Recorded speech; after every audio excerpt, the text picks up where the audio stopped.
Siddhaswarupananda Paramahamsa Namne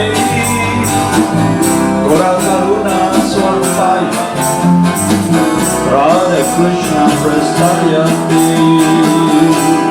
Siddhaswarupananda Paramahamsa Namne Karuna Swarupaya Radha Krishna Prasthayati Shri Krishna Chaitanya Radha Krishna Nahayanya Shri Krishna Chaitanya Radha Krishna Nahayanya Shri Krishna Chaitanya Radha Krishna Nahayanya Shri Krishna Chaitanya Radha Krishna Nahayanya Shri Krishna Chaitanya Radha Krishna Nahayanya Shri Krishna Chaitanya Radha Krishna Nahayanya Shri Krishna Chaitanya Radha Krishna Nahayanya Shri Krishna Chaitanya Radha Krishna Nahayanya Bhaja Shri Krishna Chaitanya Prabhu Nityananda Shri Advaita Gadadhara Shiva Sadai Gaur Bhakta Vrinda Bhaja Shri Krishna Chaitanya Prabhu Nityananda Shri Advaita Gadadhara Shiva Sadai Gaur Bhakta Vrinda Gopala Govinda Rama Hari Bol Krishna Madana Mohana Hari Bol Krishna Gopala Govinda Rama Hari Bol Krishna Madana Mohana Gopala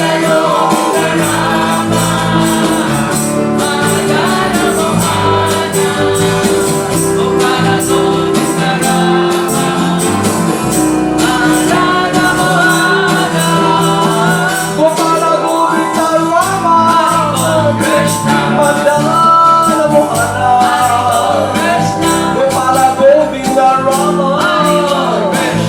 Madana Mohana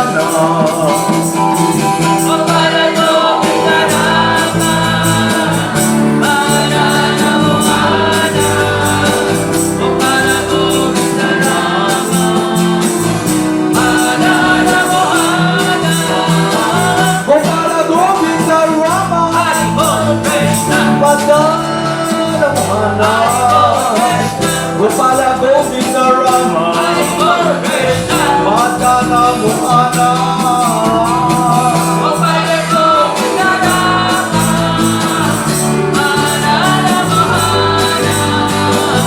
Gopala Govinda Rama Madana Mohana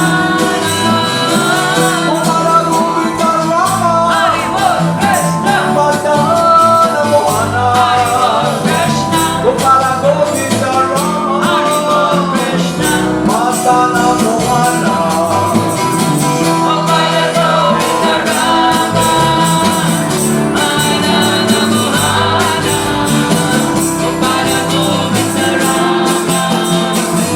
Hari Bol Krishna Gopala Govinda Rama Hari Bol Krishna Madana Mohana Gopala Govinda Rama Madana Mohana Gopala Govinda Rama Madana Mohana Gopala Govinda Rama Madana Mohana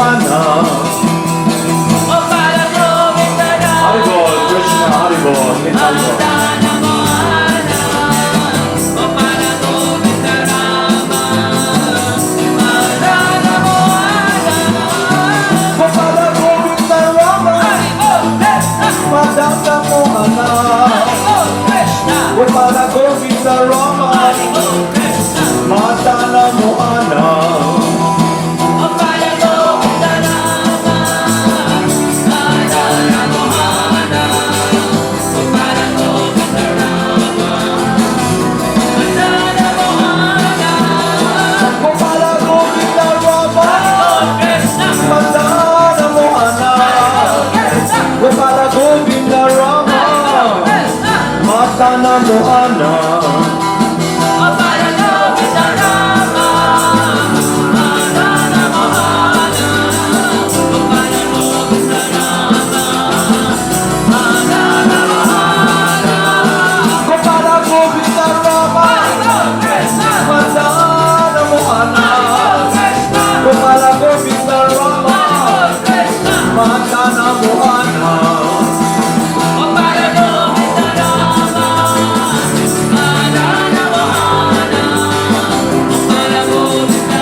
Gurudev. Jaya Jaya Srila Prabhupada, Jaya Jaya Gurudev, Jaya Jaya Srila Prabhupada, Jaya Jaya Gurudev, Jaya Jaya Siddhaswarupananda Paramahamsa. Jaya Jaya Siddhaswarupananda Paramahamsa.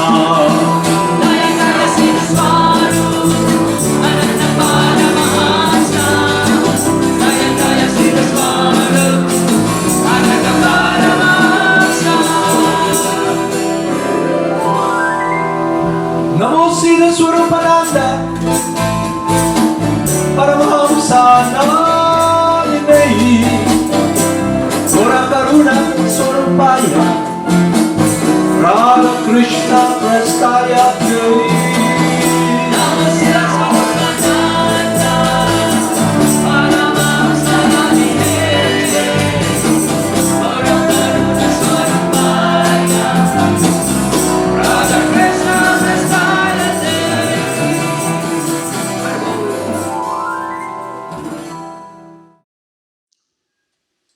So today we will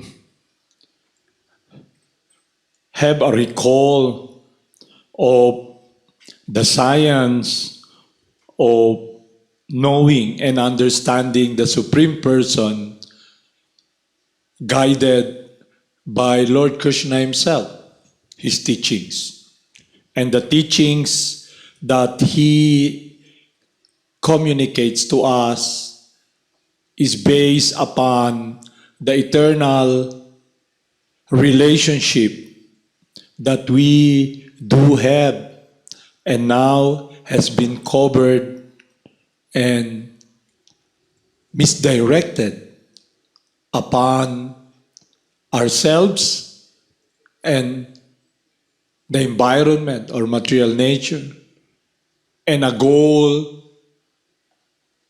or a travel or a quest that is based upon a direction upon oblivion or going to a place where there's no result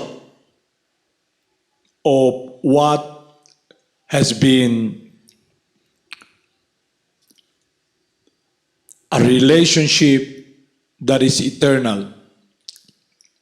When we speak of relationship, we're speaking of the person, you, all of us here.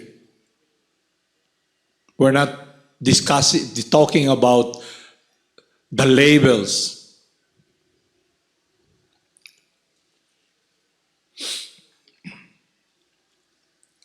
Chapter 4, Transcendental Knowledge.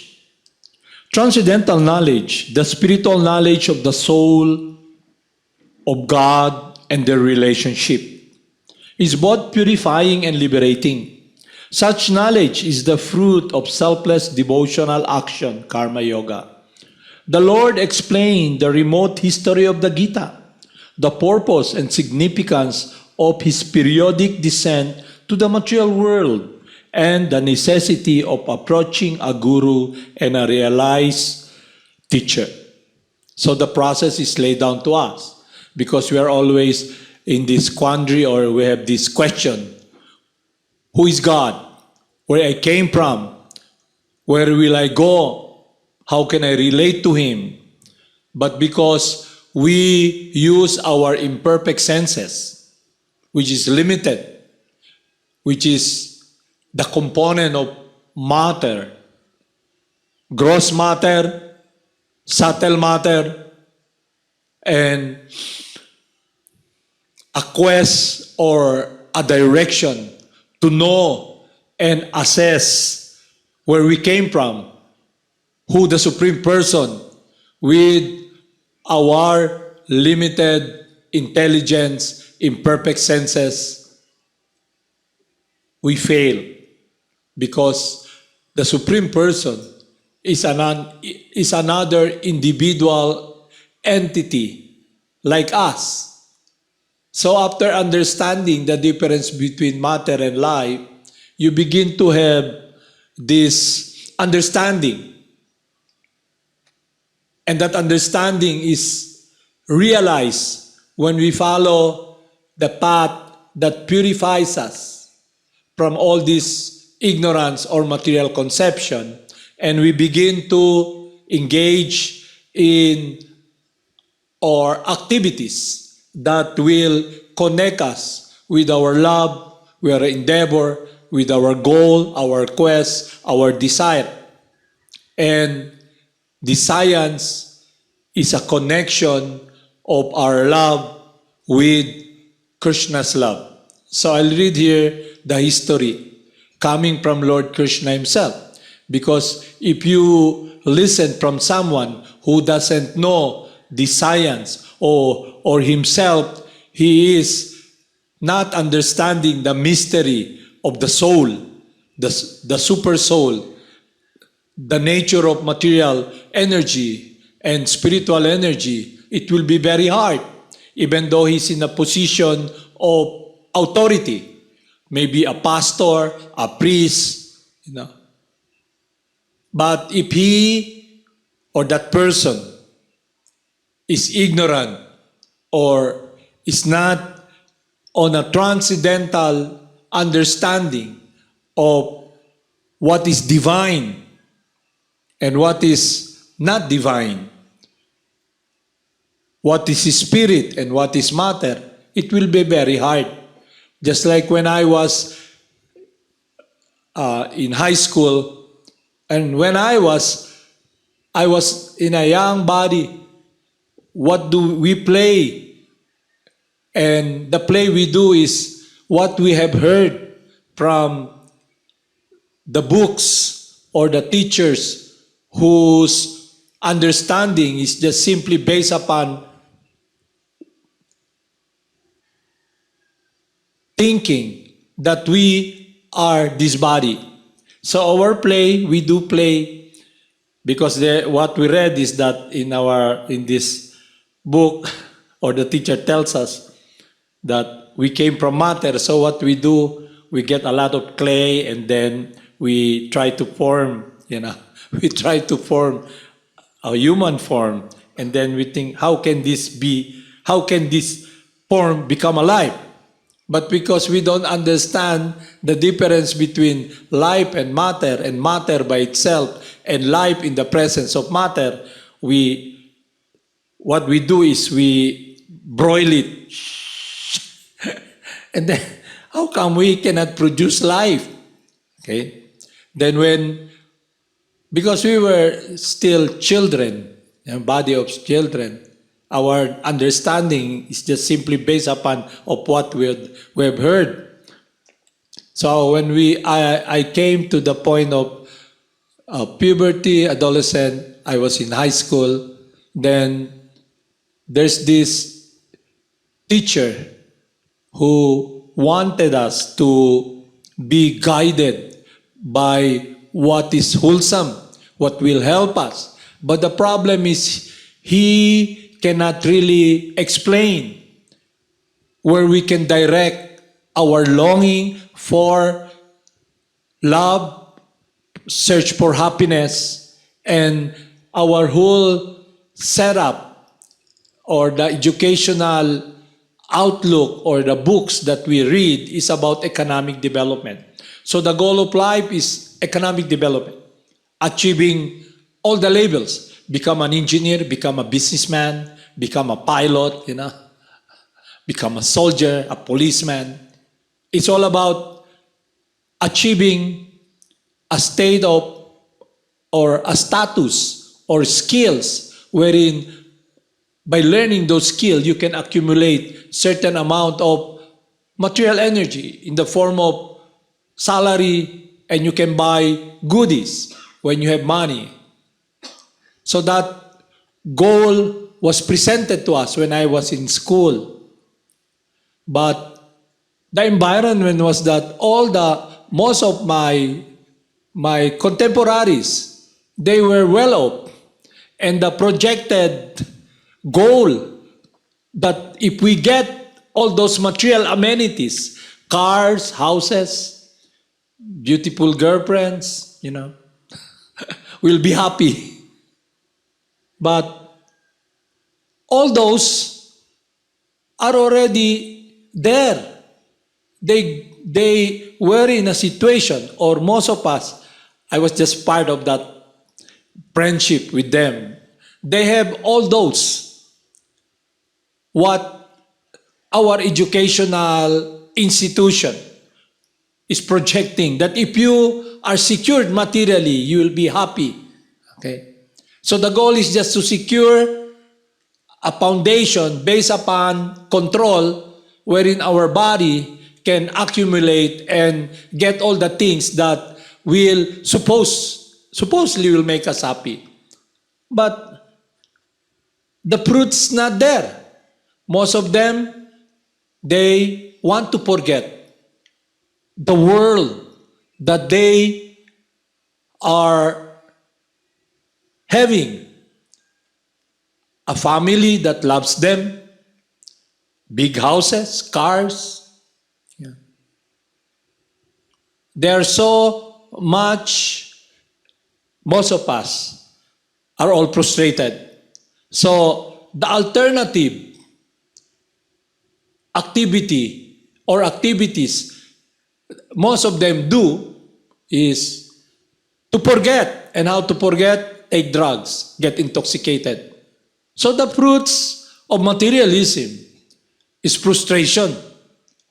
And what is being projected to us, they see it as, they have it already and they're not happy.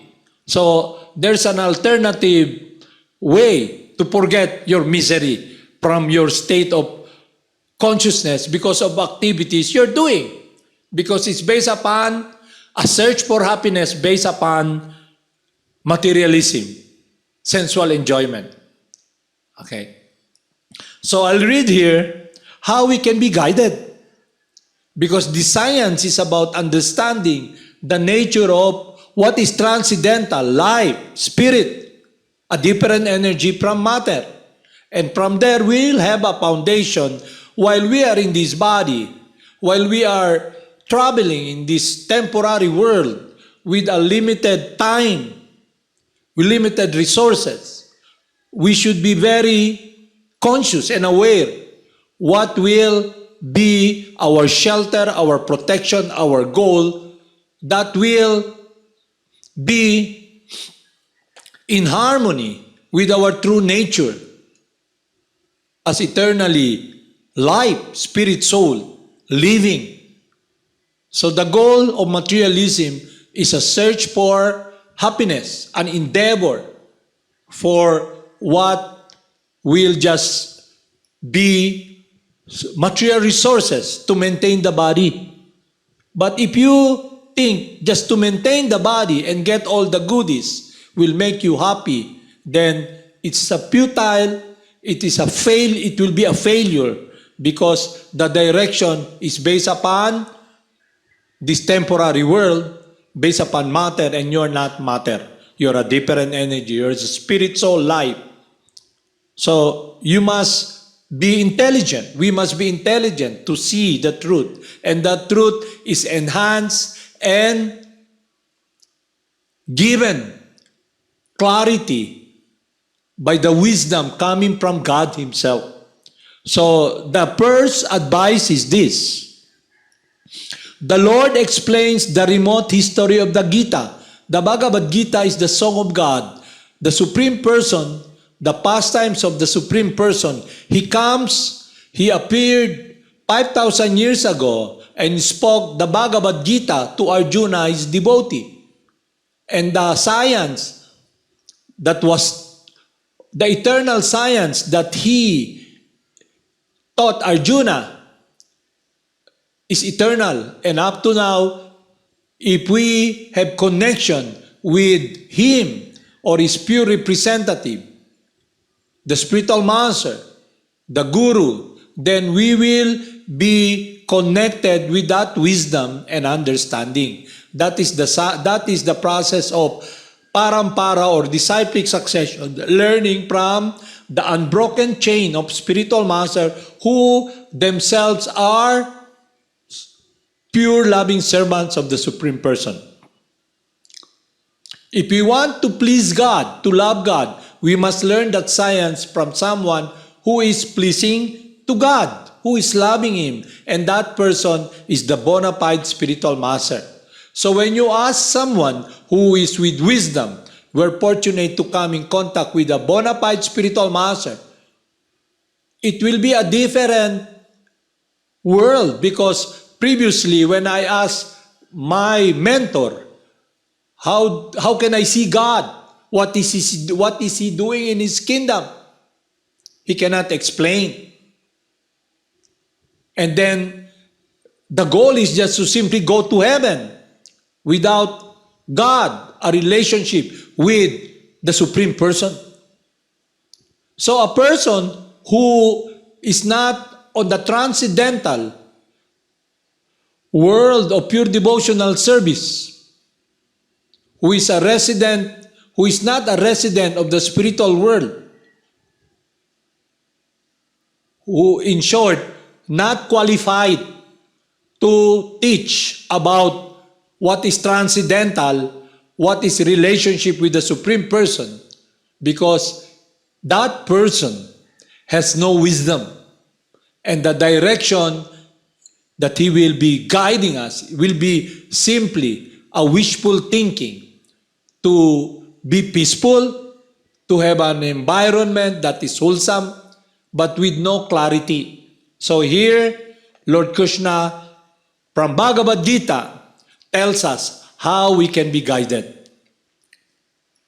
The Blessed Lord said, I instructed this imperishable science of yoga to the sun god Bhibhasman, and Bhibhasman instructed it to Manu, the father of mankind, and Manu in turn instructed it to Ixbaku.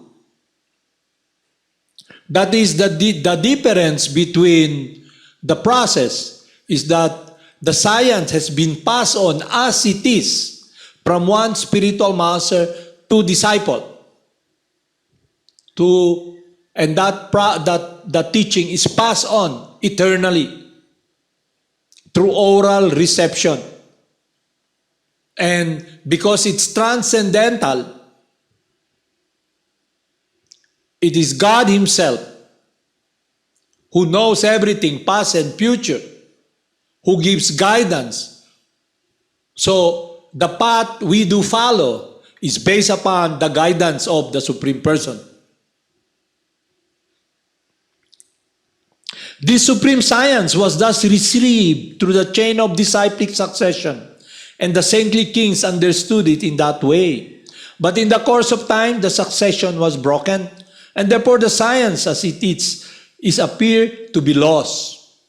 That very ancient science of the relationship with the Supreme is today told by me to you, because you are my devotee as well as my friend. Therefore, you can understand the transcendental mystery of this science. So, the process is we must befriend God again. You ask this question, is God your friend? He's our eternal friend. But our activities, is it based upon friendship? And He's telling us that it is about one's heart, one's devotion. How do we relate to someone? To give our love in this world, it is offering our love and devotion. So when we relate to the Supreme Person, the same way, but it is based upon now with clarity, with what is eternal, what is transcendental, and the world that is based upon the pleasure of God. And since we are all connected, coming from the Supreme Person, our eternal Father, when we do engage in doing what is pleasing to Him, following Him, naturally, we will be connected with the source of protection, happiness. We will experience life. We will understand what love is and experience the sweetness of friendship with the Supreme Person.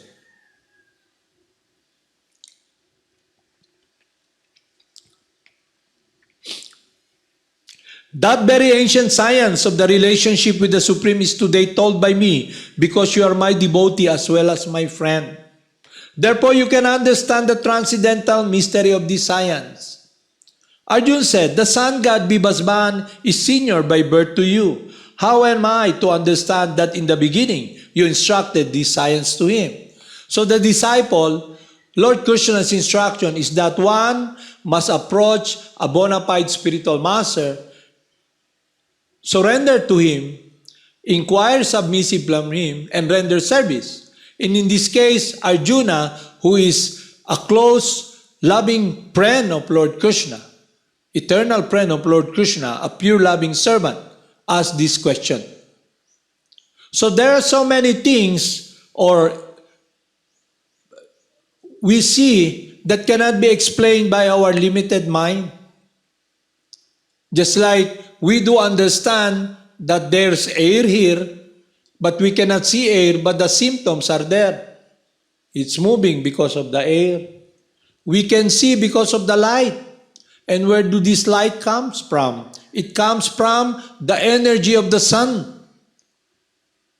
So if we can understand clearly through clarity and guided by wisdom that is eternal, then we can understand how we have an eternal friend, our Father, our eternal friend, who is always there assisting us.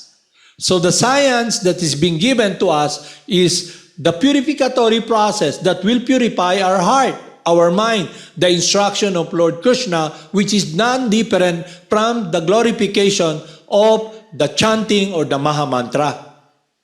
So that process will give us clarity because it will connect us with a relationship of friendship with the Supreme Person, and it is achieved through following the instruction of someone who loves the Supreme Person. Someone who is loving the Supreme Person can teach us how to love the Supreme Person. Just like when you want to become a nurse, you go to this study, to this endeavor to learn, and after that you become an apprentice nurse from someone who is a professional nurse. It's just like that also when you are pursuing a career of medicine and you become a doctor. Then after that, you become an intern. You work with those who are skilled and learn the science from them in different levels of specialty. You like to be a cardiologist, you study under someone. Be an apprentice and learn the science from those who can teach you about cardiology. And if you want to be someone who takes a doctor who takes care of children, pediatrics, okay? So you learn from someone who can teach you. So it's also like that in spiritual life. We want to establish again what is eternal, our relationship in friendship, in loving service with the Supreme Person. We must be guided by someone who loves the Supreme Person. Just like we are all brought up in a Christian country. So when Jesus Christ was asked by those whom He associated when He was here 2,000 years ago, He was asked, how can we know you're from God? And He said, if you wanted to do the will of God, you can see me as a representative of God. How? You can know a tree by its fruit. So what is the fruit of love for God? It is about experiencing the third prayer of Lord Chaitanya. It is about what the instruction of the main teachings of Lord Jesus Christ. Love the Father with thy whole heart, thy whole mind, thy whole being. And second unto that, love your brother, your sister, your children, all the living entities as you love yourself. So it is connected. When we are making progress towards that world of the transcendental world of friendship with the Supreme Person, we will be able to see the difference between what separates us. We can be able to see the influence of the modes of material nature based upon what has been covered, what has been neglected. It is our pure loving service of unconditional love for the Supreme Person. And because of material contamination, we will always be disturbed by the mind, by the desire in the mind. So the process itself is the beginning and will be the end and conclusion of that longing that we are longing for to have friendship with God. So in the age of Kali Yuga, through the scriptures, that the prime benediction for humanity, for all of us, is the Sankirtan Yajna. And it is stated in the Puranas, and even Lord Krsna states it. It is about the glorification of the Supreme Person. So the instructing spiritual master guides us. Lord Chaitanya directly, he just have these 8 Sikshastaka, the 8 prayers. But his disciples, Rupa Goswami and Sanatan Goswami, who is Krishna's friend, who came here to assist Lord Chaitanya in his mission so we can be in a world that is pleasing in friendship with the Supreme Person. He teaches us what we should be thinking, what activities we'll be doing, and how to enter that world of friendship with the Supreme Person or loving service. So it begins with this process. We have this body, we have the mind, the intelligence. So the process of purification is following the instruction of Guru, the desire of Lord Krishna, and he's telling us directly that Arjuna is the prime candidate to receive this knowledge because he's God's friend. So now, all of us, we're God's children, we're divine. But the problem is, do we have that friendship? Do we have that service attitude or longing for God? Or what we do long is really obscure, not clear. Just like when we were in high school, when our body were relatively young, our goal is enjoyment and happiness. But the environment, what we have attained, did not fulfill that longing, that desire, the activities we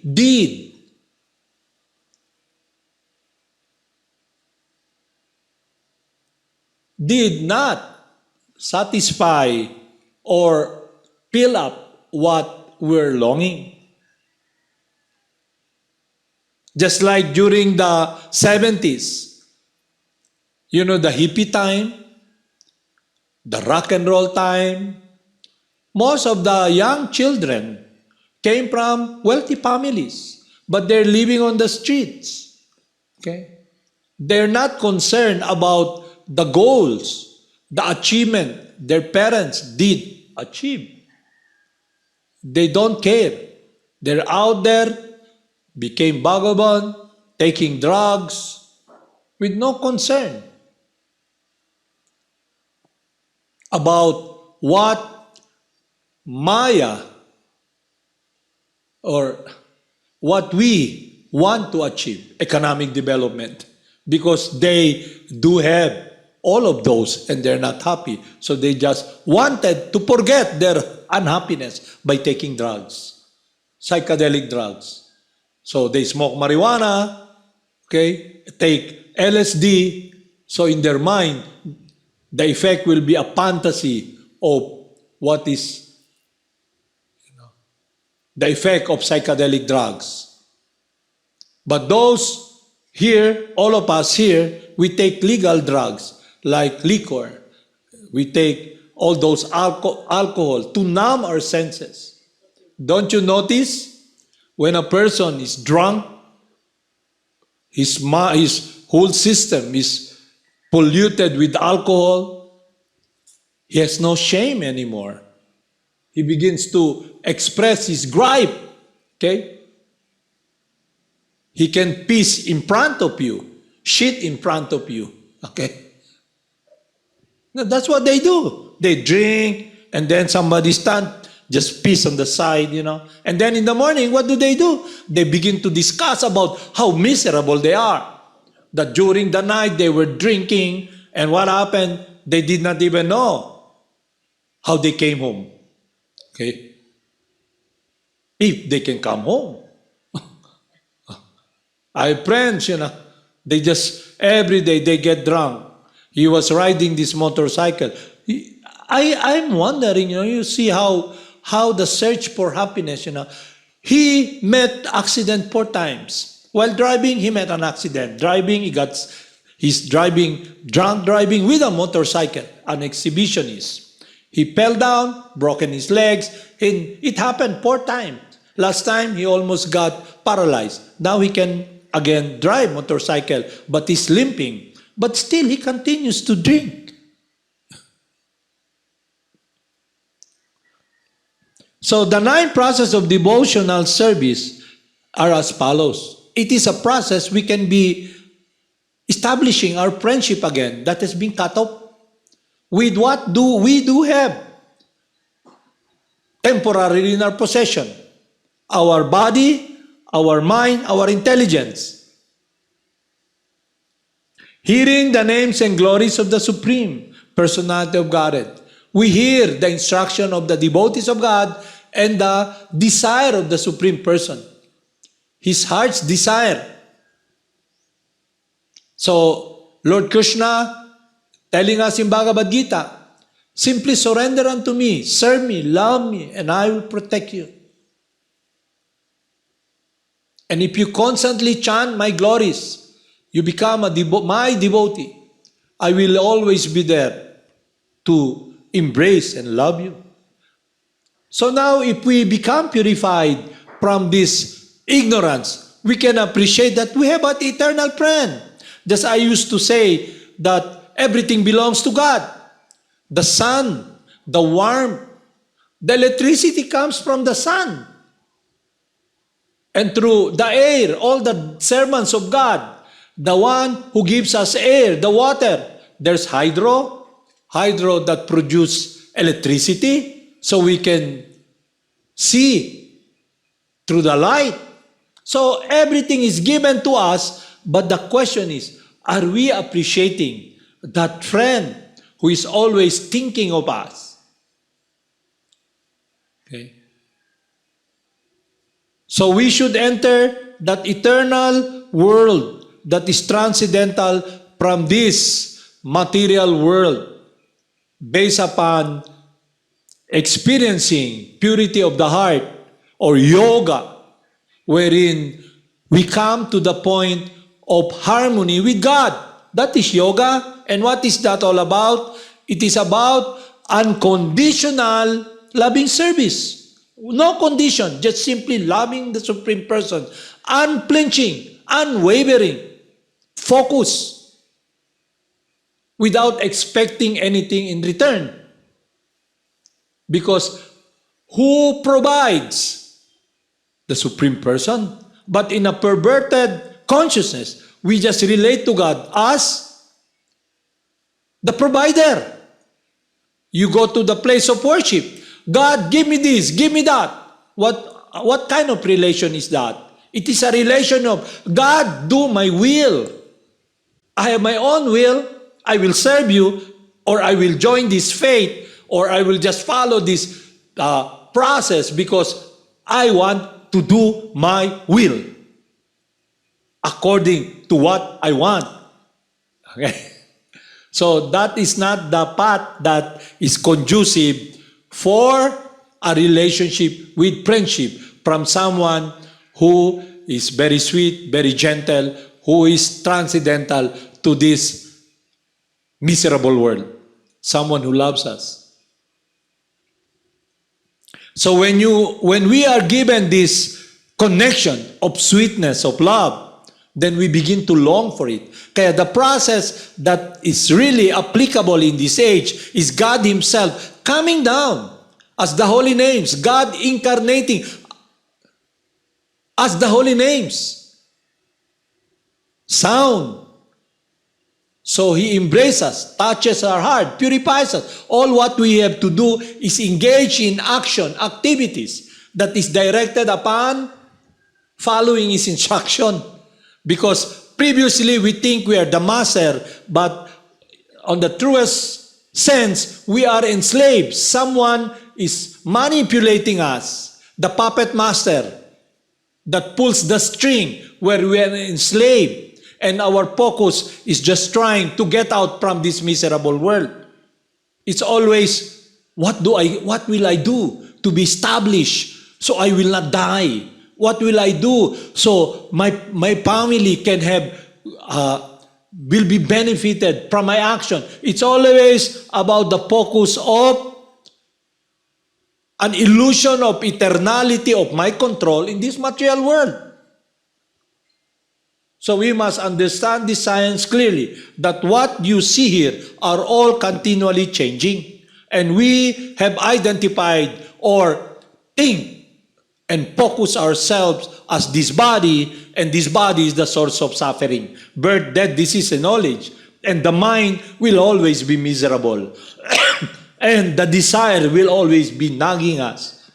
The search for security and happiness. And when we are in illusion, and we have this longing to be connected with the Supreme Person to do what is pleasing to Him. And if we are not understanding the science, it will be a mess or a quagmire for us. We will be lost because we cannot see the mind, the intelligence, ourselves, and what is happening around. So Lord Krishna gives us instruction how we can be in this state of clarity of our transcendental nature and our relationship with Him. So let's just continue. I'll just read one instruction that will guide us. Because Lord Krishna is telling us,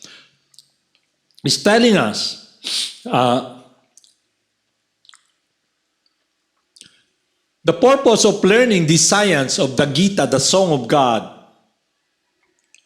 and to understand this, is approaching someone who is a bona fide spiritual master and a realized teacher. He sees the truth. Okay, realize. So meaning, if you follow him, you can realize. You can understand. Just like when I'm telling you the example our Guru Dev gave us, you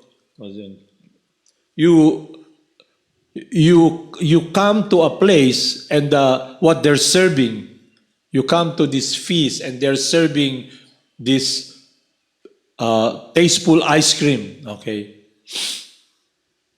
And the flavor is, there's so many flavors, but this flavor, the ice cream that was given to you is very delicious. Okay? You taste it, oh, so delicious. So when you go again to another place and then you see what is offered, the ice cream and the cup and the flavor that you just tasted years back previously, you know, I know that it's delicious, okay? So when you come in contact with this science and with this wisdom, now you can understand. Yes, my endeavor to try to find security in this temporary world will be futile because the foundation is based upon what is moving, continually changing this body, which is made out of atoms. And there's the science wherein when the living entity is covered by matter, there is heat, thermodynamically unstable. Kaya there's so much, the body, through metabolism, cellular, physical, so there's heat in the body.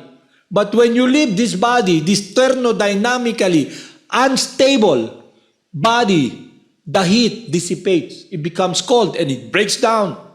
So you can see that when there's light, it's thermodynamically unstable.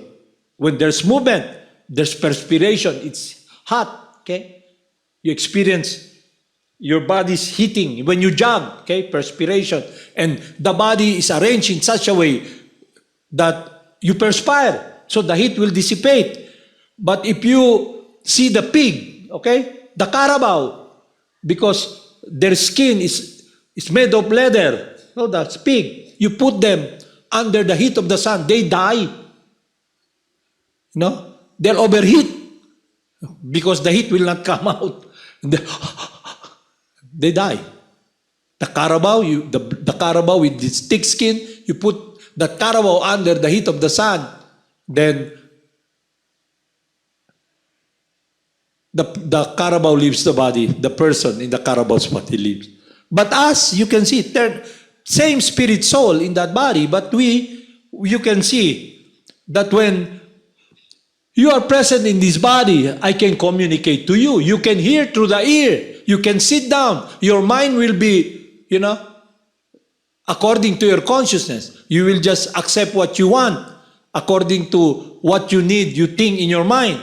But what we are trying to do here is to communicate with God, to establish again our friendship with God, because He's our eternal friend. Not based upon joining another faith, or if that faith does not satisfy you, become a born again, to be born again in this material world. Okay. And this label, why do we detest? Why do we, I'm born, I have this label, I'm such and such, because we have this influence by the modes of material nature. It's about lordship. We want to play God. Envy of God. It's about our will, our desire. But because we are not self-sufficient, we are not all-powerful, we're eternally the loving dependent, loving servant of God. And if we are not in harmony with His love and protection, then we will not experience this transcendental relationship of friendship that we can hurdle, we can make a stand in the midst of this chaos and the influence or the suffering that we experience with being in this world. Misery is caused by material nature, misery is caused by the body, misery is caused by the mind, the anticipation that I cannot get what I want. When I have it and I'm anxious, I want to keep it, and then definitely I'll have to shed it away when I leave this body, and when it's taken away from me, I feel this suffering, and I'm always nervous breakdown, stressed out. So everybody is struggling. Why are you struggling so hard? All of you, all of us. Because we don't want to be stressed, distressed. Okay? But the devotee is different. He sees this opportunity that when he's so much stressed, he can take shelter of Krishna. Hare Krishna, Hare Krishna, Krishna Krishna, Hare Hare, Hare Rama, Rama Rama, Hare Hare. His longing for friendship with the Supreme Person is now directed and intensified, and he sees the truth. He's not worried about nervous breakdown. Why everybody's in this state now? They're really shattered, or they broke, she broke down. Nervous breakdown. Why? Because you cannot control what is happening to you. This emptiness, this sadness, this fear. And what is it connected all about? Control. That's why I have a friend who's guided by drugs. And that drug is legal drugs. And it's about anti-stress, antidepressant. Okay? When you're depressed, take this drug. You cannot sleep, take this drug. Okay? So that is his shelter in trying to control. And now, there's an effect. Because there's so much fear in his heart. Then, sooner or later, he'll gonna face what he fears when his body breaks down and everything is taken away while he's in the body. You have an heart attack or you go crazy, you cannot think anymore. You're, and then you see all what you have garnered and gathered being taken away from you. But if you have this wisdom, you know you're just passing by.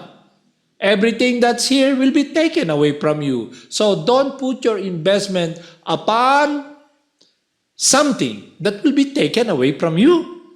Establish your time and energy, what is inseparable from us, our friendship with Krishna. So Haribol, Namaste.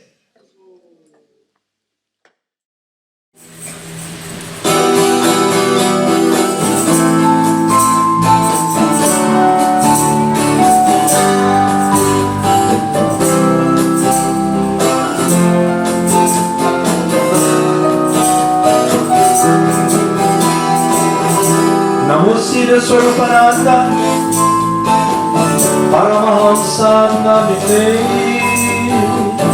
Gora Karuna Swarupaya, Radha Krishna Prestayate.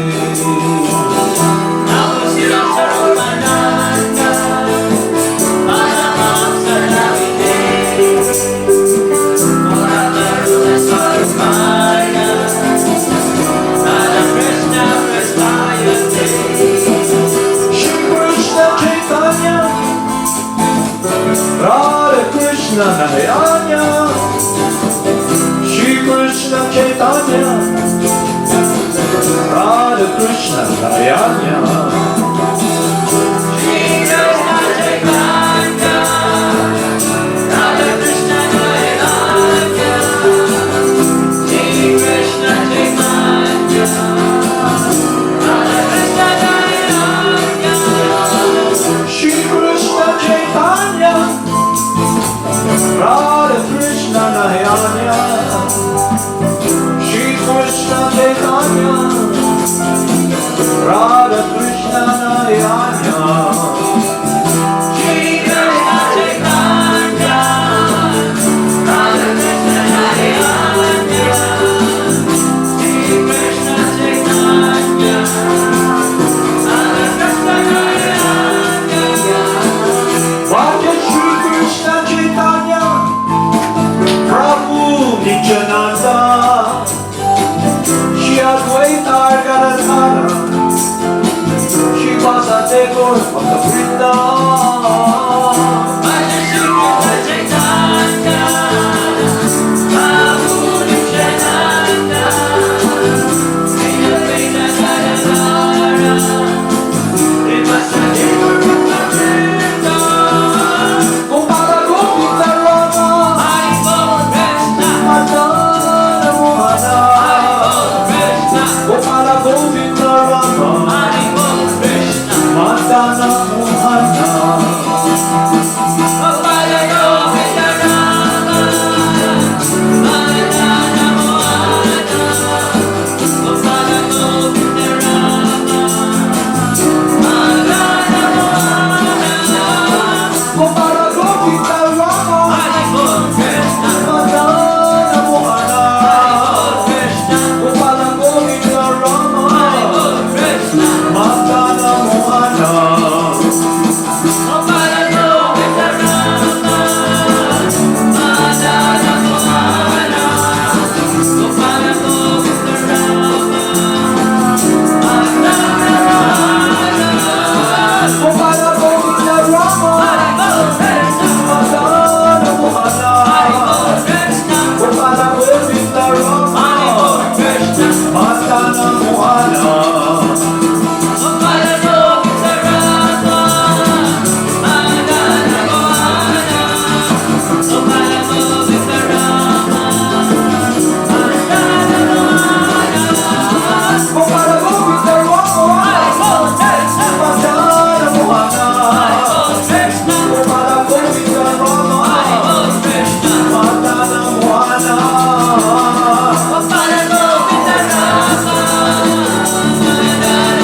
Jaya Jaya Gurudev. Jaya Jaya Srila Prabhupada. Jaya Jaya Gurudev. Jaya Jaya Srila Prabhupada. Jaya Jaya Gurudev. Jaya Jaya Siddhaswarupananda Paramahamsa. Jaya Jaya Siddhaswarupananda Paramahamsa. Jaya Jaya Siddhaswarupananda Paramahamsa. Jaya Jaya Siddhaswarupananda Paramahamsa. Namo Siddhaswarupananda.